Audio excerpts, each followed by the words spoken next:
Peter Edward Ginger Baker was born August 19, 1939. He is, of course, an English drummer, best known as the founder of the rock band Cream. His work in the 1960s earned him praise as rock's first superstar drummer, although his individual style melded a jazz background with his interest in African rhythms. Baker is credited as a pioneer of drumming in genres like jazz fusion, heavy metal, and world music. Now, Baker began playing drums at age 15 around 1954, and later took lessons from Phil Seaman. In the 1960s, he joined Blues Incorporated, where he met bassist Jack Bruce. The two clashed often, but would be rhythm section partners again in the Graham Bond Organization and Cream, the latter of which Baker co-founded with Eric Clapton in 1966. Cream achieved worldwide success, but only lasted until 1968, in part due to Baker's and Bruce's volatile relationship.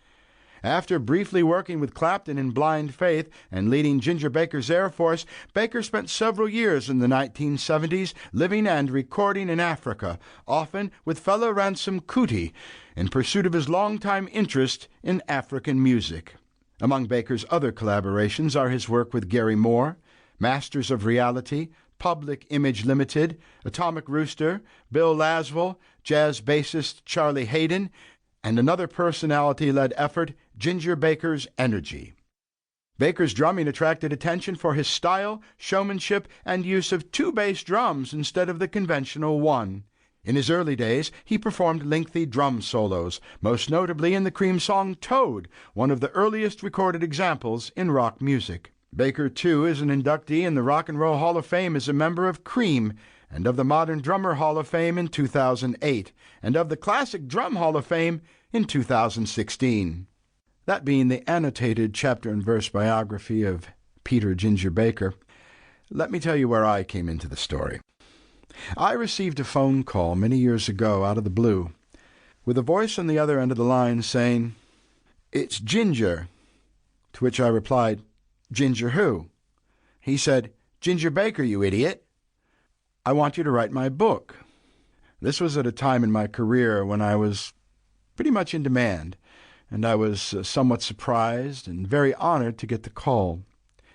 We then met up with Mr. Baker in California at his home with many dogs, horses, and a lovely wife, followed by meetings in New York at the offices of Jim Fitzgerald at St. Martin's Press.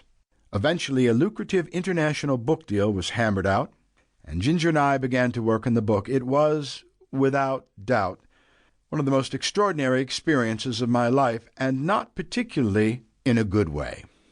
I worked on the book very hard, and as much as Ginger said he liked it on Monday, he loathed it on Tuesday, lukewarm on Wednesday, wanted to fire me on Thursday, and loved it again on Friday. It was very difficult to know where you stand at any given time with Peter Ginger Baker at the helm.